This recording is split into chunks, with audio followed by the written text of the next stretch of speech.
The installation of patch 13.5 has begun and I will provide you with a quick up-to-speed update video. Let's get started. The installation will take approximately 6 hours, so we will be able to play in Europe by 3 p.m. today, give or take. Depends if they will extend it, of course. The patch notes are extremely long, that's good, but this means I can make a very long video about it, but let's not do this. Though I will share all the key changes and details with you. And a warning, there is a lot of talking going to happen. So enjoy. Starting off with the expansion of the streets of Tarkov. There's not much to share about this other than the new boss that will implement it here.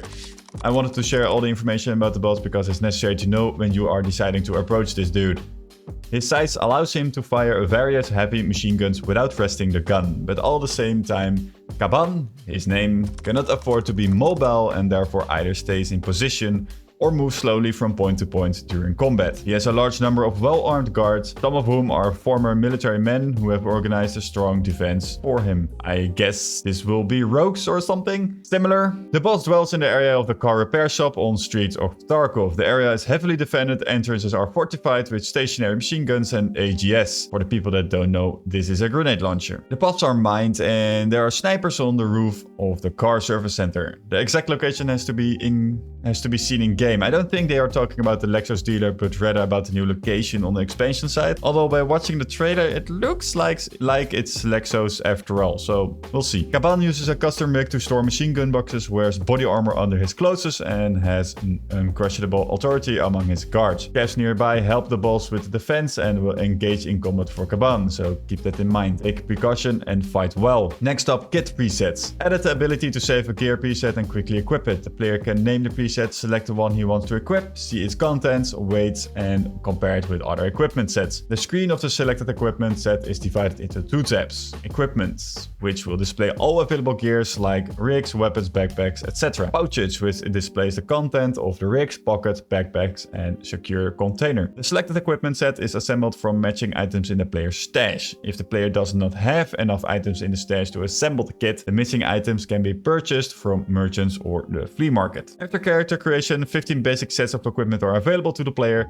The player can create up to 50 custom gear sets himself. That's a lot, so make use of them. Next up, random container spawn. I'm not sure if they're talking about the the med cases and stuff, or like the stashes on the maps itself, but I assume the containers. Containers will now spawn on random locations. The number of spawn points for containers has been increased on all locations. Large wooden crates, some Terracoop crates, large cash registers, and file cabinets will now always spawn at their respective locations. The next major change that I don't think will be much of use, but anyway, I'm talking about its sidearm quick swap. When the holstered weapon hotkey is pressed twice, key 1 by default, the character will swap weapons quicker. This action consumes arm stamina, and if it is insufficient, the weapon equipped in the hands will tremble. Upon training, weapon mastering, and corresponding with the weapon type skill, the amount of arm stamina consumed on quick swapping will decrease, and the speed of action will increase. As you can see on the video, it is not that much faster than normal swapping, but maybe after learning the skills more, it will take better effect. We'll have to wait and see. I don't have a clue. Next up, we have improvements to the peaceful behavior of bots. Added routes for looting container space cavs on the streets of Tarkov location. The barrel of the bot's weapons oscillates up and down slightly during peaceful walking. Peaceful routes of bots now have slight deviations from the straight line between points, mimicking the player's movement. During combat or in case of danger, bots return to ready mode.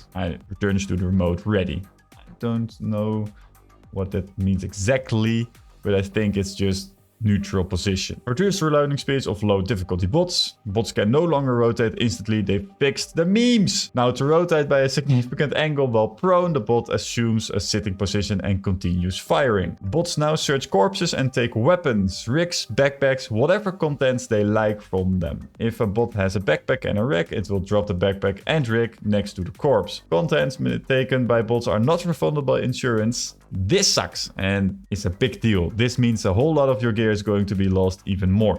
I'm curious how this will play out though. Moving on, bots can share an item with a player playing as a scav by calling out to them. This is awesome, and I definitely wanted to use this in the past rather than killing a scav for a sick weapon. Rip my fans reputation. Improved visibility of bots at dusk. Now it corresponds more correctly at the change of light level. Flashlight still gives better visibility at this time of day. Corrected spawn time when playing as a scav on all maps. Another important change is bot groups. The scav group system has been improved. Now a group of scavs that will operate as a team will spawn at a certain chance. They are going to be better organized in combat and are essentially small gangs. So watch your back out there. It's getting harder, but I like it. The user interface of the trade, quest and recommend services screen has been redesigned. The player can now quickly equip or replace an item with any of the available items in the stash via a drop-down menu by clicking on the character slot. The FPS meter no longer overlaps the rate timer. Wow, the FPS meter no longer overlaps the rate timer. Good to know. Next, we have a very nice update that I'm definitely going to use regularly. That is double-clicking on consumables automatically uses them or uses the item. In terms of functionality, double-clicking is similar to the use of option in the context menu of the item. So super nice. You can turn on the tactical device or helmet mounted lights by pressing the H key. You can switch the modes of tactical devices by pressing the Ctrl plus H key combination. The list of available mods for Ops Core helmet rails as well as 6B47 helmet has been expanded. When holding 4 to 0 hotkeys when using the first aid kit and other medical supplies, a drop-down list of body parts to treat will now appear. When using the first aid kit, the list shows all of the character's wounds. When using other medical items, only those body parts that can be healed with the item are shown. To activate it, you need to set the hotkey mode to release. Keep that in mind. And very important, because we spent a huge amount of time in the loading screen, they added new images to the loading screen.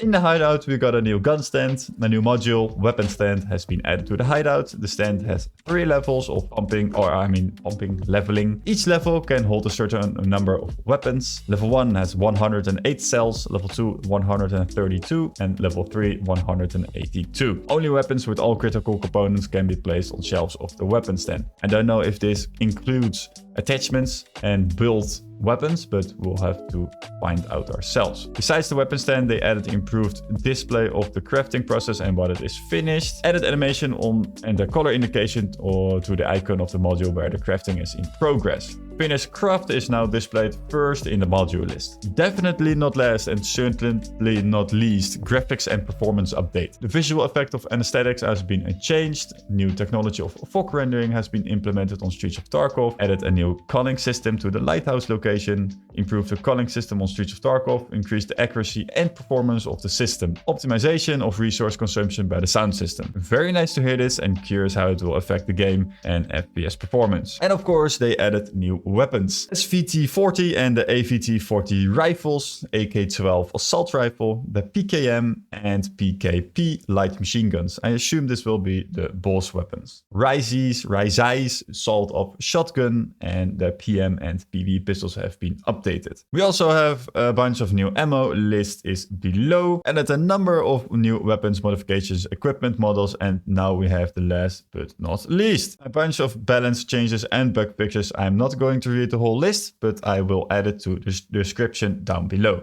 And while you're down there, consider hitting that like and subscribe button. This does in fact make my day a whole lot better, so click it. Let me know what you think about the current update and Tarkov in general. Are you going to play this wipe? Are you skipping it altogether? I'm personally going to play again this wipe and see how far I can go. If you like to see me play Tarkov, you know what to do. Thanks for watching, be safe out there, and I see you on the streets.